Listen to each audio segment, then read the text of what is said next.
各位弟兄姊妹平安，我哋會用6次嘅時間嚟到讀哥林多前後書。呢兩封嘅書信都係保羅寫俾一間佢好愛、佢好關心，但又好擔心嘅教會，就係哥林多教會。根據《使徒行傳》18章，喺保羅第2次嘅宣教行程裏邊，佢就去到哥林多一個好重要嘅城市。哥林多係一個商業貿易嘅重要嘅海港城市。由於佢海路好發達，所以咧就係一個交通來往貿易嘅中心，非常之發達。保羅竟然間喺呢個城市停留咗1年半咁長。大家都知道喺保羅3次嘅宣教行程裏邊，通常都係匆匆忙忙去到一個地方，頂多停1-2個禮拜幾個月咁樣，好少停咁耐嘅。所以保羅就同呢班嘅弟兄姊妹好有感情。佢曾經寫咗2封信俾哥林多教會，就係喺聖經裏邊嘅前書同埋後書。但好多研究聖經嘅人就話，其實保羅仲有第3封信，其實嗰封係最早嘅信，但係好可惜，嗰封信可能咧係遺失咗啦，揾唔到。咁通常就話一個係未公開嘅信。保羅可能曾經好嚴厲咁責備呢一間嘅教會，因為佢心裏面好掛心，就呢間教會出現咗好多令佢好擔心嘅問題。作為一個牧師，佢好自然就關心，如果教會啲弟兄姊妹出現咗一啲嘅難題，或者佢哋嘅行為，或者佢哋嘅信仰，或者佢哋出現咗一啲現象，係令個牧師好擔心。我諗牧師就會用一啲比較重嘅語氣嚟到去責備，去勸佢哋，希望佢哋回轉歸向神。所以哥林多前書就喺咁樣情況底下所寫嘅一卷書。今日我哋先嚟睇第1章到第4章。哥林多前書1章到第4章講乜嘢呢？其實就係保羅針對呢間教會開始出現結黨嘅問題，就有好多弟兄姊妹自成一派我係屬於邊個嘅我係屬於阿波羅嘅，我係屬於保羅嘅，我係屬於基督嘅，我係屬於基法嘅。於是就開始出現唔同嘅門派，呢個係保羅非常之擔心嘅。所以喺哥林多前書第1章，保羅就提出幾個好重要嘅信息。首先，保羅讚呢間嘅教會，話佢哋富足、口才，各樣嘢都俱備。哇！呢間教會好犀利，有錢啦，有人才啦，而且呢班嘅弟兄姊妹好有口才，講嘢喇聲好掂嘅。咁保羅就曾經話：你哋要彼此嘅相愛你哋要彼此嘅相合，唔好分門別類唔好自己以為係屬於邊一個。喺第18節嗰度，保羅就提出一個好重要嘅真理。佢話十字架嘅道理喺我哋睇係愚拙嘅。點會有個人釘十字架？一個囚犯，我哋會敬拜佢呢？所以呢個呢係令人覺得好愚拙嘅。但係得救嘅人就覺得十字架係神嘅大能，基督就係神嘅能力同埋智慧，神就係用人當作愚拙嘅道理嚟到拯救世人。所以好奇妙，神用一般世人覺得好愚蠢啊！點會用一個十字架，一個被釘死嘅囚犯，佢嚟拯救我哋？但係神嘅救恩就係咁樣臨到我哋身上。好，去到第二章啦。第二章佢話：我冇用高言大智去到你哋嗰度，我保羅冇誇我啲學問，我啲知識嚇，我係好謙卑嘅嚟到你哋中間，要宣傳神嘅奧秘。奧秘嘅事係屬於神嘅。喺第二節嗰度話：喺你哋中間嘅時候，我唔知道別的，只知道耶穌基督並佢釘十字架。保羅佢冇嘢誇口，佢話我只誇嘅就係耶穌基督同埋佢嘅十字架。今日有好多人周圍出去就講自己啲學歷我係乜我係博士咁讓人好似知道佢好叻噶，佢好會學問嘅。但保羅乜嘢都冇誇口，佢話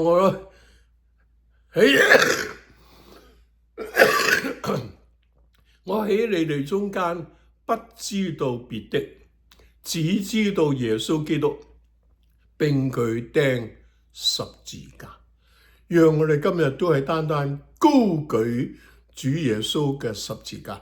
我哋冇嘢可以誇口，我哋唯一可以誇嘅就係耶穌基督並佢釘十字架，一個好重要嘅真理。然後喺第15節嗰度話，屬靈嘅人能夠看透萬事。一個屬靈嘅人，佢睇事情係睇得好通透嘅，有嗰個屬靈嘅洞察力，能夠洞悉好多嘅事。佢話卻沒有一個人呢能夠係知道佢因為佢嘅心係教導佢，更加冇人知道佢嘅心係點樣。一個屬靈人係神引導，有嗰個判別嘅能力，知道事情嘅點樣。我都碰到有一啲人係好有 discernment 洞悉事情嘅能力，因為佢有屬靈嘅智慧，神嘅靈喺佢身上帶領佢指示佢，所以佢能夠判別好多嘅嘢。好，去到第3章啦。第3章就話唔可以將哥林多教會當作屬靈嘅，只能夠將佢哋當作屬肉體嘅。屬靈嘅係點樣呢？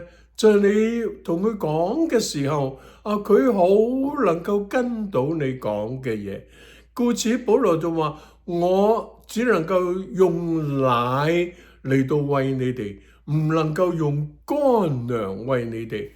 大家都知道一個 BB 啱啱出世嘅時候，只能夠食奶流質嘅嘢，因為佢唔能夠吸收其他嘅嘢佢流質嘅嘢特別媽媽嘅母乳佢能夠吸收得好好。所以一個 BB 啱啱出世嘅時候，只能夠食奶。到佢慢慢成長嘅時候，俾啲糊仔佢食然後慢慢先可以食粥然後食飯佢能夠咀嚼。我哋喺屬靈上面都係咁樣。最初我哋喺屬靈上係嬰孩，我哋只能夠食人哋已經消化咗人哋已經吸收咗嘅嘢就同我哋分享，好似食奶一樣。但慢慢我哋自己就能夠咀嚼開始去研讀聖經，開始越讀越有味，開始越讀越深入，明白聖經裏邊嘅奧妙嘅地方。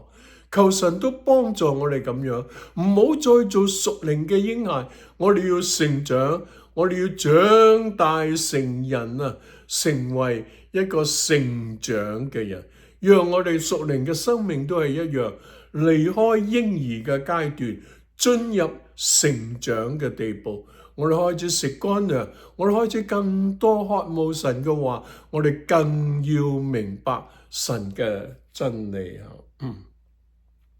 佢話我哋係與神同工嘅，好寶貴嘅一節金句啊！好多教會嘅婦女傳道會女傳道會就用呢節金句做佢哋嘅標語。我們是與神同工嘅。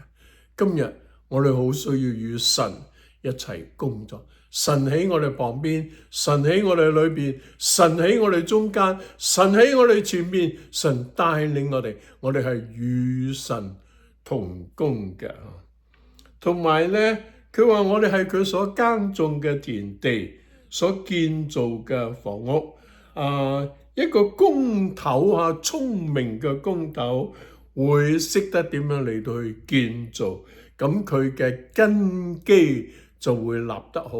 如果根基係草木禾秸，當有火嚟嘅時候，就會燒咗嗰啲嘅根基。今日我哋都會面對好多嘅考驗，我哋要經得起各樣嘅考驗。所以一個聰明嘅工頭就將佢嘅根基立喺磐石上邊。好，去到哥林多前書第4章啦。佢話我哋呢係神嘅管家，所求於管家嘅係忠心。各位，我哋都係管家，神好期待喺我哋身上只見到一樣嘢，你忠心心將神交託俾你。神俾我哋有唔同嘅恩賜，你有冇運用你嘅恩賜好好嘅嚟到侍奉神呢？運用你嘅恩賜去傳福音，帶更多嘅人嚟到去信主呢？所求於管家嘅係要佢有忠心。然後喺第9節嗰度話，我哋都成為一台戲俾世人同埋天使觀看。我哋好多時話人生就好似一場戲一樣。你同埋我都扮演唔同嘅角色神將一個角色俾咗我哋，你有冇好好演出你呢台戲？我感謝神，神呼召我奉獻自己成為一個牧師。我喺香港侍奉咗43年，而家過到嚟紐西蘭繼續服侍神。求主叫我將呢台戲，神俾我嘅角色，我演得好，去見證榮耀我哋喺天上面嘅神。所以各位弟兄姊妹，神所要求你嘅就係你做好你嘅本分，作一個忠心嘅管家。將神交託俾你嘅係盡量嚟到發揮，盡量嚟到去運用，將榮耀頌讚歸俾我哋嘅神。所以願神使用你，祝福你。所以求主幫助你，叫你好好服侍神，將榮耀歸俾神。願神賜福俾各位。